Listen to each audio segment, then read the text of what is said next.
Magandang araw po. Sana po'y nasa mabuti kayong kalagayan. Ako po ulit si Obet. At meron na naman po tayong kwentong ibabahagi sa inyo. Ito po'y naganap sa totoong buhay. Ang kwentong ito ay ibinahagi ng isa sa ating mga tagapakinig. Ito po ang kwento.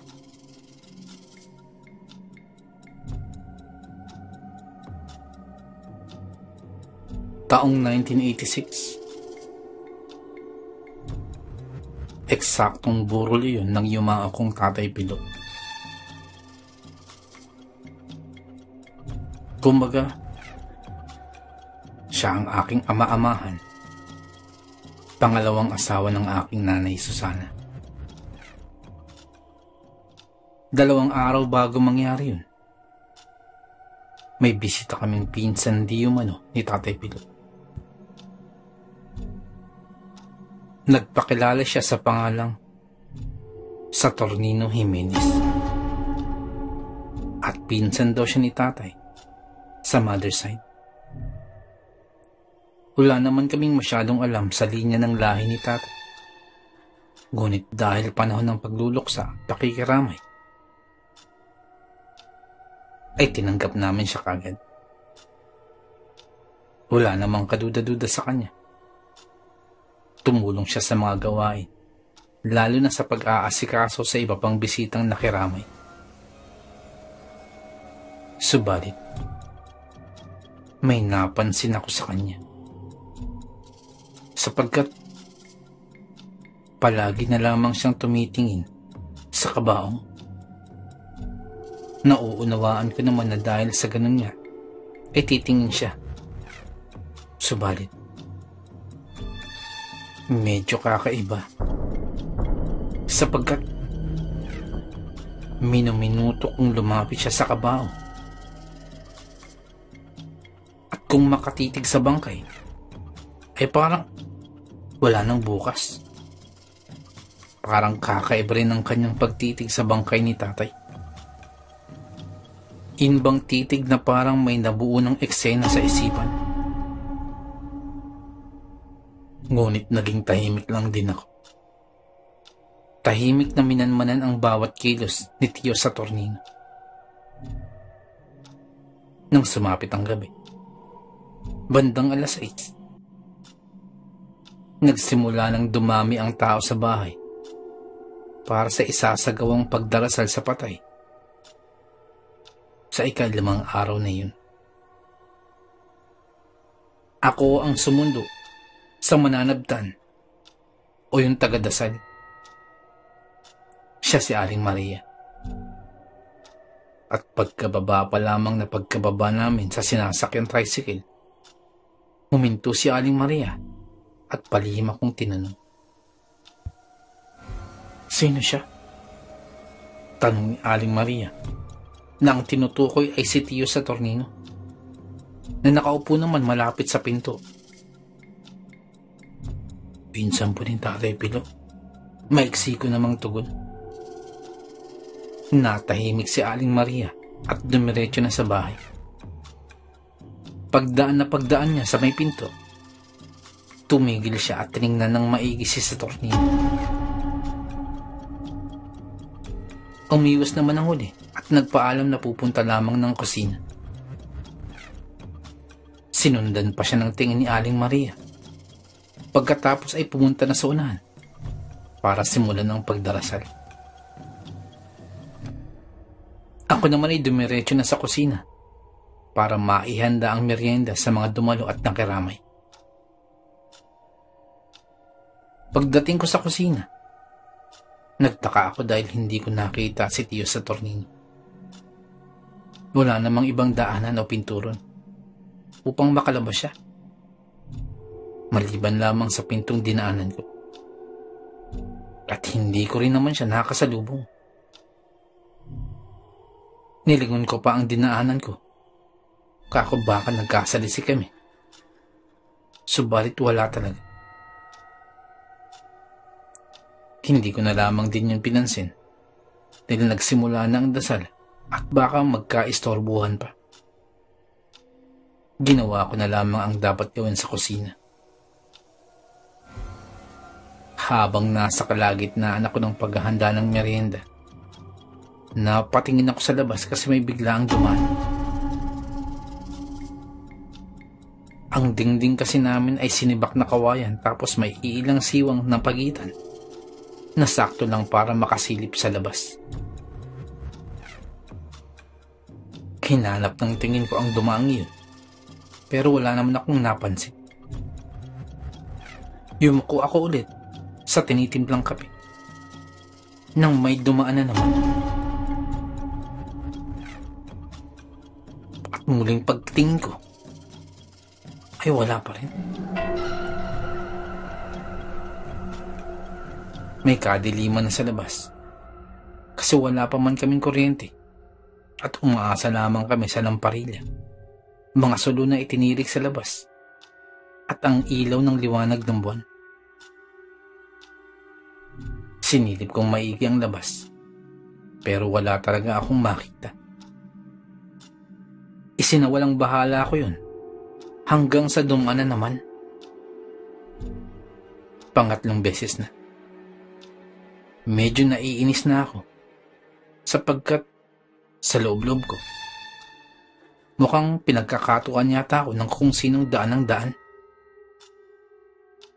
Inilapit ko sa dingding ang sarili upang masilip ng husto ko ang labas. At saktong paglapit ng kalawang mata ko sa siwang, agad akong napalayo sa gulat.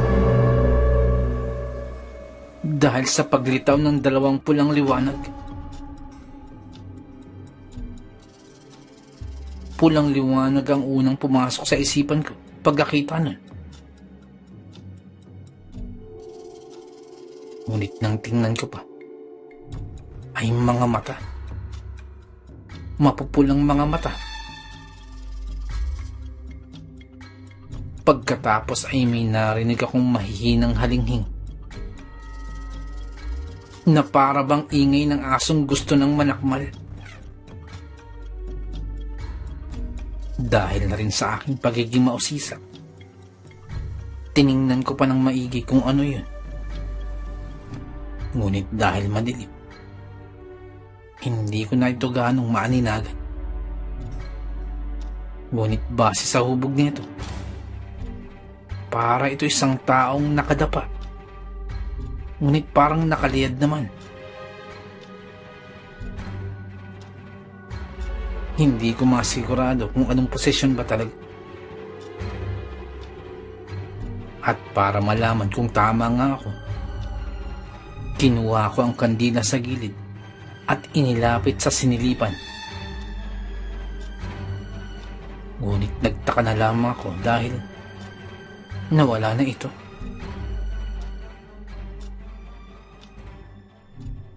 Nawala na rin yun sa isipan ko dahil saktong natapos na ang pagdarasal at kailangan na ako para sa pagsisilbi ng merienda.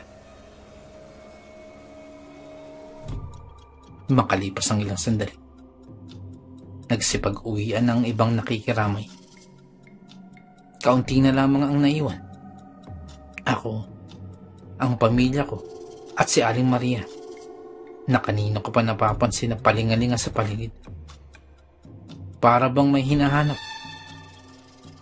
At nang hindi na ako mapakali, nilapitan ko si Aling Maria upang magtanong. Aling Maria, kanina ko po kayo napapansing patingin-tingin. Ano pong meron? Tanong ko. Hinawakan ako sa braso ni Aling Maria at pabulong siyang nagtanong. Yung lalaking sinabi mong pinsan ng iyong tatay, nasa na siya? Tanong ni Aling Maria. Hindi ako nakasagot. Salip ay tumingin ako sa paligid. Hinahanap ko si Tiyo sa tornino. Napailing ako kay Aling Maria nang hindi ko makita si Tio. Tumango lamang din siya at naupo sa upuan. Ngunit panay pa rin ang pagtingin sa paligid. Pansamantala kong iniwanan si Aling Maria dahil tinawag ako ni Nanay. Matapos niyang mautusan na bumili ng asukal at kape sa tindahan. Habang naglalakad patungo sa tindahan, hindi ko maiwasang mapalingon dahil pakiramdam ko ay may nakasunod sa akin. Kahit wala naman akong nakikitang ibang tao sa likuran. Hinigpitan ko na lamang ang hawak ng sulo, mabilis na naglakad. Pagkadating sa tindahan, pinagbuksan naman ako ng aming kapitbahay at ibinigay ang mga kailangan ko. Ngunit nang pauwi na ako,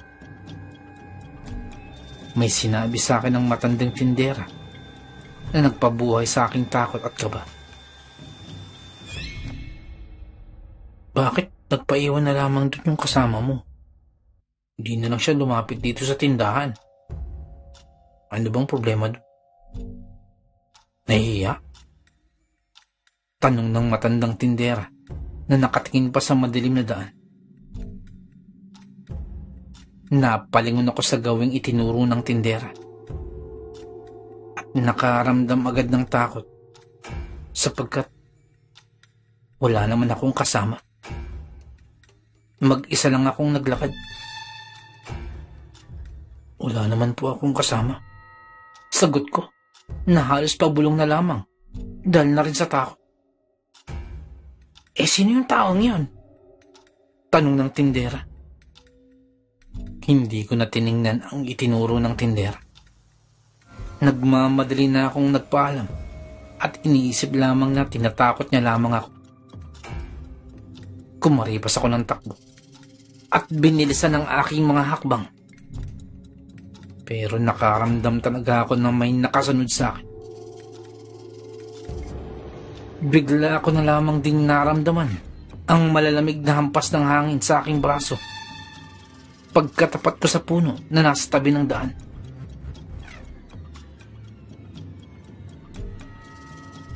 Pagkalampas ko sa punong yan, may kung anong gumalaw at sumunod sa akin na parang tumatakbo rin katulad ko. Kung kaya't natakot na ako ng husto. Napabilis pa ang pagtakbo ko.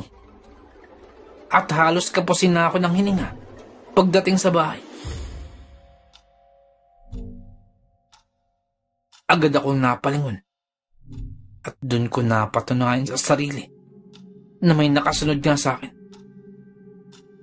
Isang lalaki. Ngunit hindi ko mamukaan. Dahil aninag niya lamang ang nakikita ko na para lamang siyang isang anino. At isa pa, madilim din kasi. Nakatayo siya sa hindi kalayuan at nasundan ko na rin ang tingin habang naglalakad siya palayo.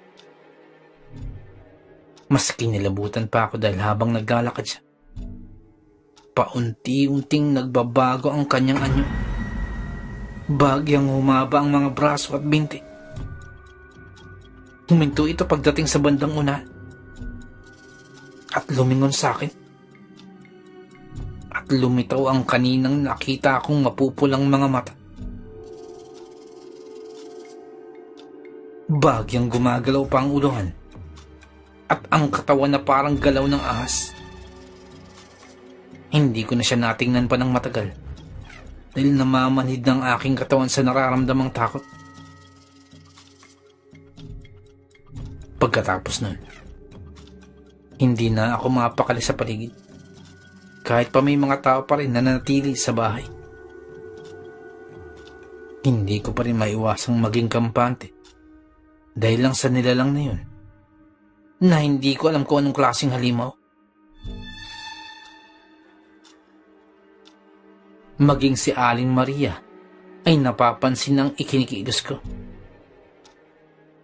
Lumapit siya sa akin at nagtanong kung anong meron at ganun ang aking ikinikilos? Sinabi ko agad ang aking dahilan.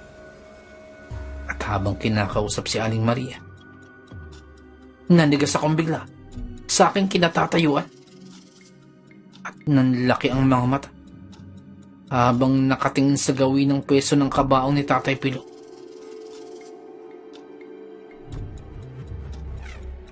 Sa gilid ng kabaong, nakatayo ang isang kakilakilabot na nilalang na noon ko pa lamang nakita. Kahit pa hindi ganong malakas ang ilaw ng mga kandila sa parte ngayon, ang mahahaba na itong braso ay nakapatong sa kabaong. Dahan-dahan naman itong inilapit ang muka sa muka ng patay. Nang mapansin ko ang mapupulang mga mata nito na tila nagliliyab na apoy, natukoy ko na iyon ang nilalang na nakita ko habang nasa kusina ako kanina at maging nung pauwi na ako galing sa tindahan. Wala akong kakurap-kurap na nakatingin sa ginagawa ng nilalang na yun. Wala siyang kahirap-hirap na kinarga ang bangkay ni Tatay Pilo at bigla na lamang ding nawala sa paningin ko.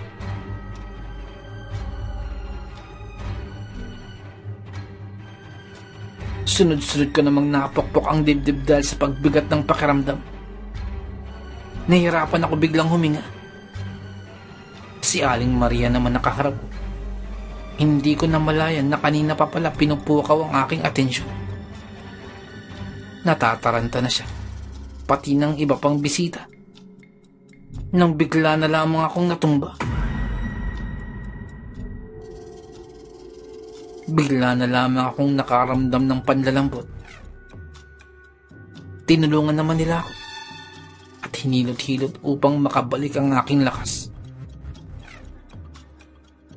Nang mahimasmasan, lumapit ako sa kabaong.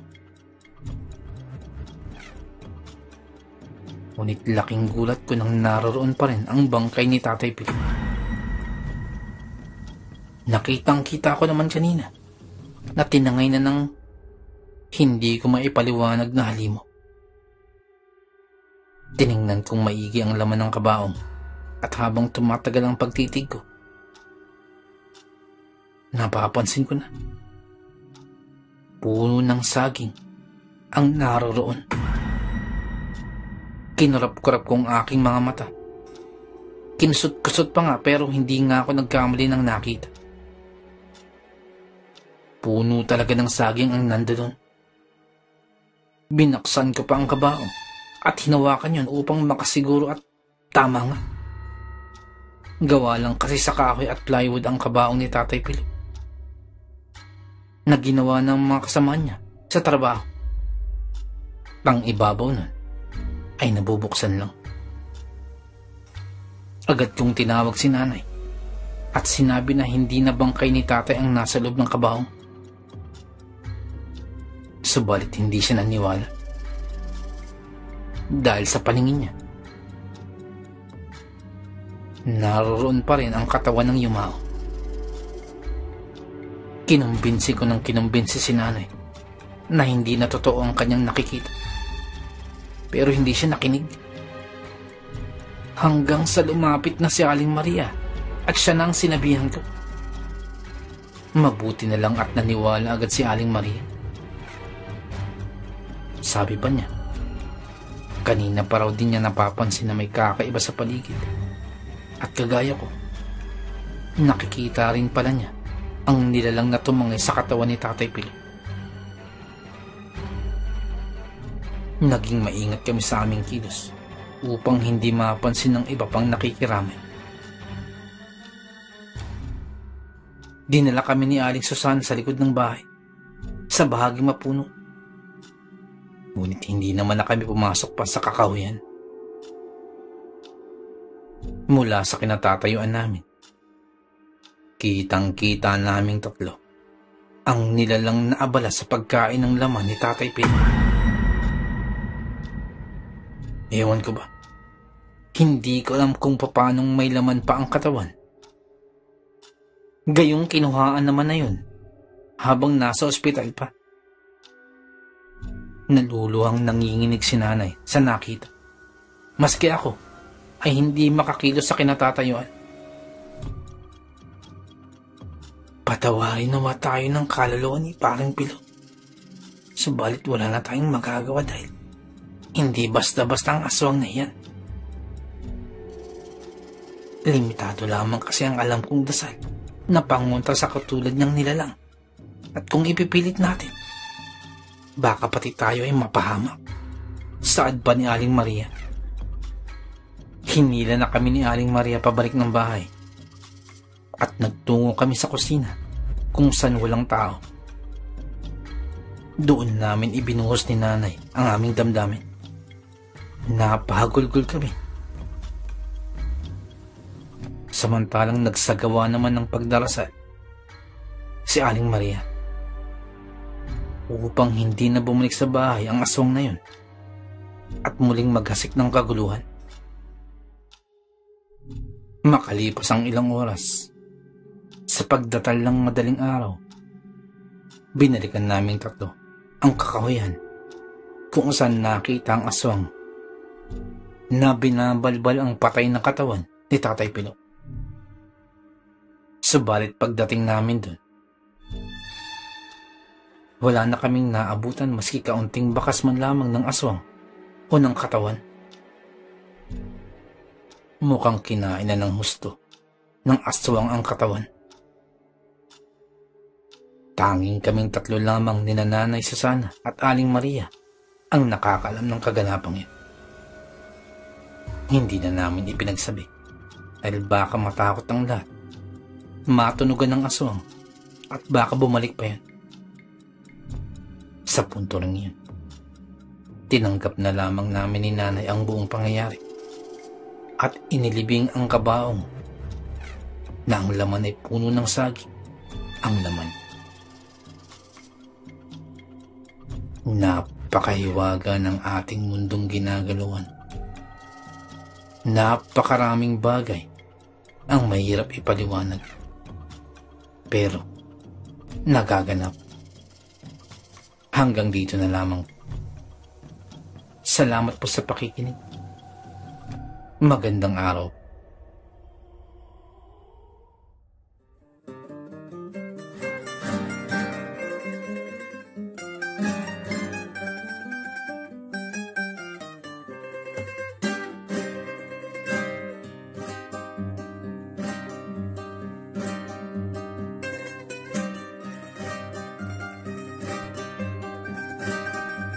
Nais ko lamang pong magpasalamat sa lahat po ng sumusuporta sa ating channel, sa lahat po ng ating mga subscribers, sa lahat po ng ating mga listeners, mga silent listeners po, mga OFW listeners mula po sa iba't ibang panig ng mundo. Maraming salamat po sa pagsuporta po sa ating channel. At sa mga nagpadala po ng kwento, maraming salamat po. Ganun din po sa mga writers po natin na tumutulong sa ating channel. Maraming salamat po. At kung hindi po kalabisan, baka pwede pong please don't skip ads po. Napakalaking bagay po sa atin, napakalaking tulong po sa ating channel. At paki-like na rin po ang ating mga videos para po dagdag po sa algorithm po sa ating channel para lalo po nating mapalaganap ang ating channel. Maraming salamat. Kung maaari din po, pwede pong paki-share po. Maraming salamat po. Nais ko lamang pong i-shout out kay Tita Delia Patricio at kay Ivana Patricio. Shout out po sa inyo. Maraming salamat po sa pakikinig. Nais ko lamang pong i-shout out si Ma'am Dalisay Concepcion. Shout out po sa inyo, ma'am. Nais ko lamang pong i-shout out si Boss Jimmy Kua. Shout out po sa inyo. Maraming salamat po sa pakikinig. At shoutout din po sa may Samahang Maralita, sa mga tagapakinig po dyan. Maraming salamat po. Nais ko lamang pong i-shoutout ang My Kokoro team. Shoutout po sa inyo.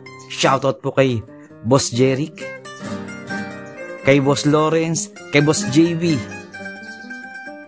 kay Boss Javier, Kay Ma'am Angie, shoutout po sa inyo. Salamat po sa pagtulong. Maraming salamat po. Shoutout din po kay Kuya Gio ng Muntinlupa. Shoutout po.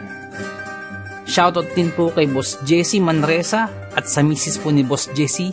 Shoutout po sa inyo. Maraming salamat po sa pakikinig. Nais ko lamang pong i-shoutout si Boss Malvin Esguera at si Boss Ronaldo Esguera. Shoutout po sa inyo. Shoutout din po sa Manhattan Hamburger and Restaurant dyan po sa may Bucandalia, Imus, Cavite. Shoutout po sa inyo. Maraming salamat po sa pakikinig. Nais ko lamang pong i-shoutout sa mga taga Muntinlupa po dyan, kay Boss Rolly, kay Boss Alan, kay Boss Ramil, kay SG Pampelo, Gomez, Reyes, at sa Cuerdo family from Albay. Shoutout po sa inyo dyan. Maraming salamat po. Happy listening to Villanes family, especially kay Lisa, Eric, Vani, Eddie, at kay Tandang Elena Villanes ng Bacolod from Boss Evans. Shoutout din po kay Boss Beshin 6045. Shoutout po sa inyo. Maraming salamat po sa pakikinig. Shoutout din po kay Marlon Perez, Kikito Boy. Salamat po sa pakikinig. Shoutout po sa inyo dyan. Nais ko lamang pong i-shoutout si Boss Ruel Verano dyan po sa may Cebu. Shoutout po sa inyo, boss. Shoutout din po kay Lola Cording ng Suha, San Teodoro, Oriental Mindoro. Shoutout po sa inyo dyan. Ang shoutout pong ito ay mula po kay Boss Andy Galoso. Shoutout po. Shoutout din po sa tropang One Battle. Mula po kay Boss Ryan Valenzuela. Shoutout po sa inyo.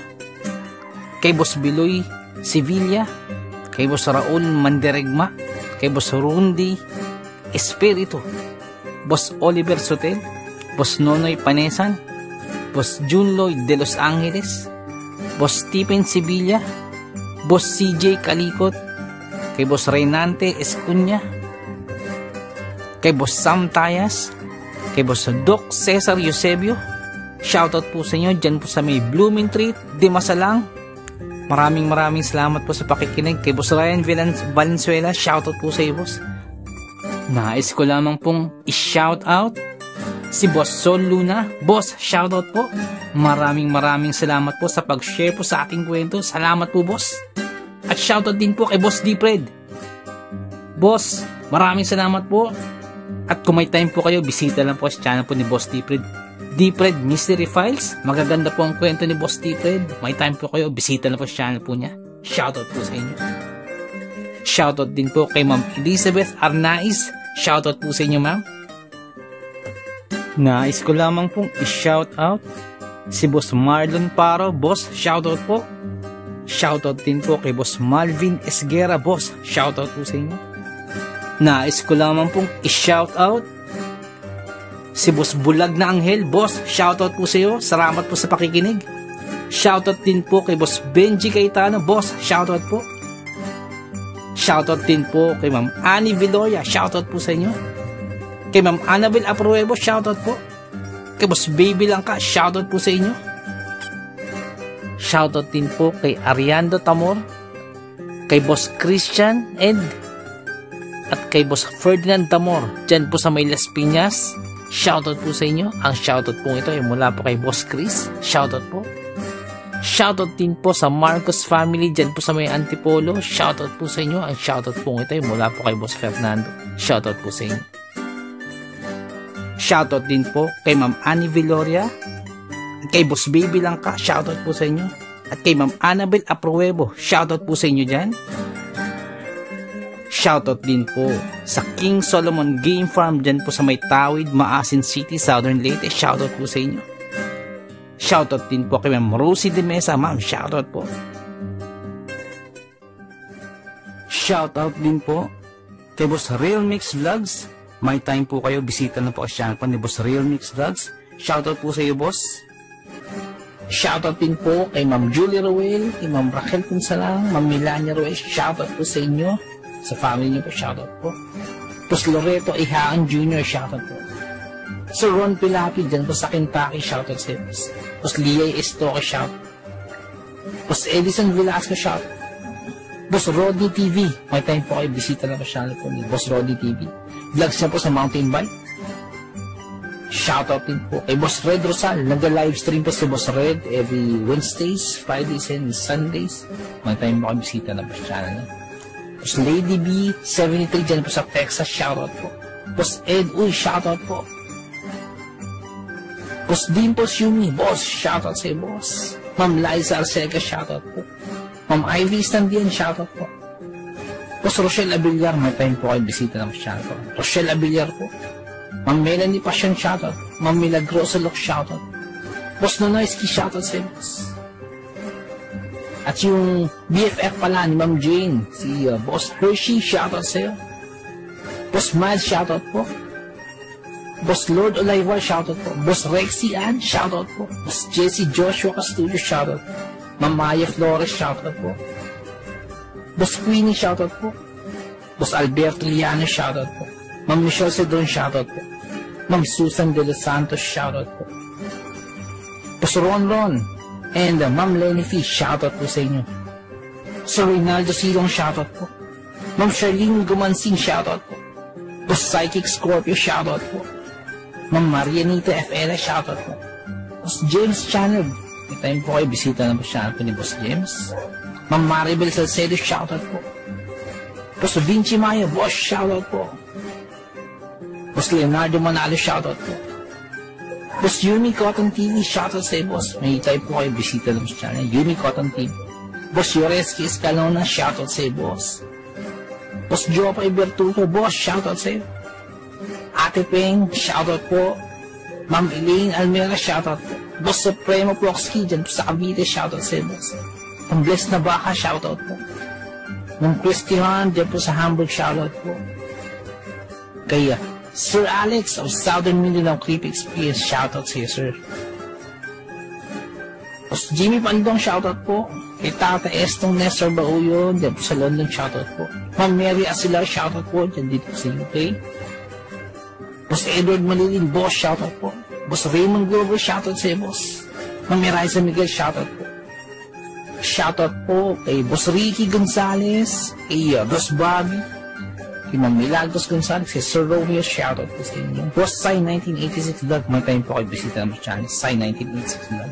Boss Young's Life, shoutout. Boss Russell Ferreira, shoutout. Boss Mslack, shoutout. Miss Jabel, shoutout po. Boss Choji D, shoutout. Ma'am Liza Arcega, shoutout po. Ma'am Selena Rawato, shoutout po. Boss Francis Maula, shoutout po. Boss Stacy Vlog, dyan po sa Spain, shoutout po. Boss Mary Tales, may time po kayo bisita ng channel po ng Boss Mary Tales. Ma'am Mirna Buo, shoutout po. Boss Kamandag Pigeon TV, mahilig po sa Kalapati, bisita po sa channel po ni Boss Kamandag Pigeon TV. Ganun po kay Boss Titan Love TV. Boss Diggy and George, mahilig po kayo sa bedtime stories, bisita lang po sa channel po nila. Boss Horseshoe TV, mga vlogs po nila sa Japan, bisita lang po sa channel. Boss J Palo, shoutout. Boss Pedro Tampo, shoutout po. Ma'am Maria Lizel Barro, shoutout. Ma'am Aubrey Delgado, shoutout sa iyo, sa family po, sa husband niyo po. Boss Camelo Aroy, boss, shoutout sa iyo dyan, sa mga taga Southern Leyte. Kay Boss Jesse ang Manuel at Horror Stories, may time po, kabisita lang sa channel niya. Boss Nico, shoutout sa iyo, boss. Boss Ron Misa, shoutout po. Ma'am Erika Tihano, shoutout po. Boss Angie Tatifuco, shoutout po. Ma'am Ana Sato, shoutout po. Ma'am Eli Cono, shoutout po. Boss Freya Soul, shoutout sa iyo, boss. Boss Resi Madrid, shoutout po. Lutong Bahay ni Ming, shoutout. Boss Wences 66, shoutout po. Boss John Reina Zakati, boss, shoutout. Kay Ma'am Lea Velasquez, shoutout po. Kay Ma'am Shirley Carillo, shoutout po. Sa mga hindi po nabanggit, pasensya po, bawi po ako next time. So, naibigan po ninyo ang ating kwento. Pakihit lang po ang like button, pati din po subscribe.